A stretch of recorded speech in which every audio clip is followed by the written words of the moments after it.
السلام علیکم ورحمۃ اللہ وبرکاتہ۔ ناظرین کرام، استقبال ہے آپ کا ہمارے اس یوٹیوب چینل پر۔ ناظرین کرام، آج ایک نئے سبق کے ساتھ پھر آپ کے سامنے حاضر ہوئے ہیں۔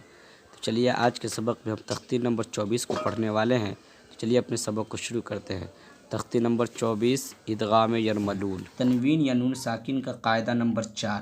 تختی نمبر 9 کے اندر تنوین و نون ساکن کا قاعدہ نمبر 1 ہے، جس کے اندر اظہار کا بیان ہے۔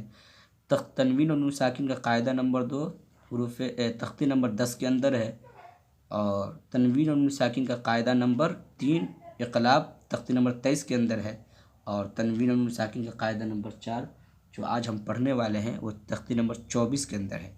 چلیے اپنے سبق کو شروع کرتے ہیں۔ ادغام یرملون، تنوین یا نون ساکن کا قاعدہ نمبر 4، یہ آخری قاعدہ ہے تنوین و نون ساکن کا۔ حروف ادغام 6 ہے، یا را میم لام واو نون، یا را میم لام واو نون، یرملون، جن کا مجموعہ یرملون ہے، یعنی یرملون کے کل 6 حروف ہے۔ تنوین یا نون ساکن کے بعد حروف یرملون میں سے تنوین یا نون ساکن کے بعد حروف یرملون میں سے کوئی حرف آ جائے تو لام اور را کی صورت میں بغیر غنہ کے ملا کر پڑھیں گے۔ اس کو ادغام بلا غنہ اور اس کو ادغام تام بھی کہا جاتا ہے۔ سمجھ گئے؟ تنوین یا نون ساکن کے بعد اگر پچھلے سبق میں جو پڑھے تھے کہ اظہار حلقی، حروف حلقی میں سے کوئی حرف آ جائے تو وہاں پہ نون کو ظاہر کر کے پڑھیں گے، تنوین کو ظاہر کر کے پڑھیں گے۔ اسی طریقے سے تختی نمبر 10 کے اندر پڑھے تھے کہ تنوین یا نون ساکن کے بعد حروف اخفا کے 15 حرفوں میں سے کوئی بھی حرف آئے تو وہاں پہ تنوین اور نون ساکن کی آواز کو ناک میں چھپا کر پڑھیں گے۔ اور اسی طریقے سے تختی نمبر 23 کے اندر ہم نے پڑھا تھا تنوین اور نون ساکن قاعدہ نمبر 3 کے اندر کہ تنوین یا نون ساکن کے بعد اگر با آ جائے تو نون کو میم سے بدل کر غنہ اور اخفا کے ساتھ پڑھیں گے، اس کو اقلاب کہتے ہیں۔ اور آج کے سبق میں ہم نے یہ پڑھا ہے کہ تنوین یا نون ساکن کے بعد حروف یرملون کے 6 حرفوں میں سے کوئی بھی حرف آئے تو آ جائے تو لام اور را کی صورت میں، اور حرف کا تو نہیں بولا لیکن صرف لام اور را کی صورت میں، یعنی حروف یرملون میں سے تنوین نون ساکن کا را یا لام آ جائے تو وہاں پہ بغیر غنہ کے ملا کر پڑھیں گے۔ اس کو ادغام بلا غنہ اور ادغام تام بھی کہا جاتا ہے۔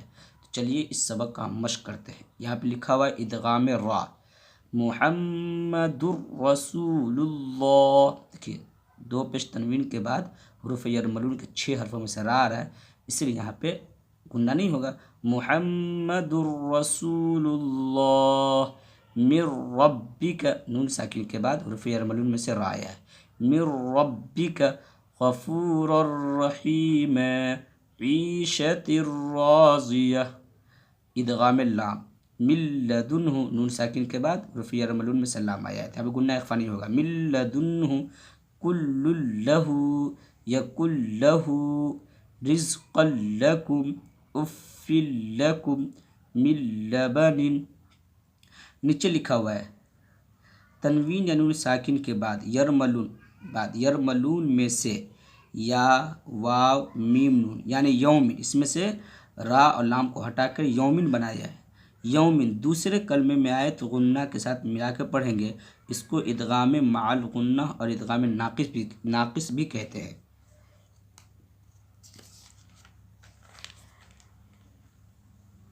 جیسے ادغام یا، یرملون میں سے ادغام یا آیا، خیرا یرہ، دیکھیے را کے اوپر 2 زبر تنوین ہے لیکن یا جو ہے وہ دوسرے کلمے میں آیا ہے، خیرا ہے، یرہ الگ ہے، تو لیکن اس کو ملانے کی وجہ سے خیرا یرہ ہوا، تو خیرا الگ ہوا، یرہ الگ ہوا، تو یہ یا دوسرے کلمے میں آ گیا تو یہاں پہ ادغام ناقص ہوگا، خیرا یرہ یعنی آدھا ادغام ہوگا، ٹھیک ہے نا، خیرا یرہ۔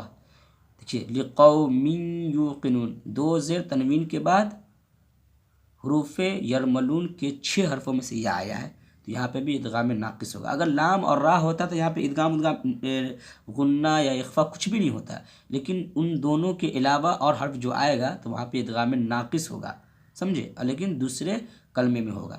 لقوم یوقنون من یوم، نون ساکن کے بعد یا آیا ہے یرملون میں سے. من یقول وجوہ یومئذ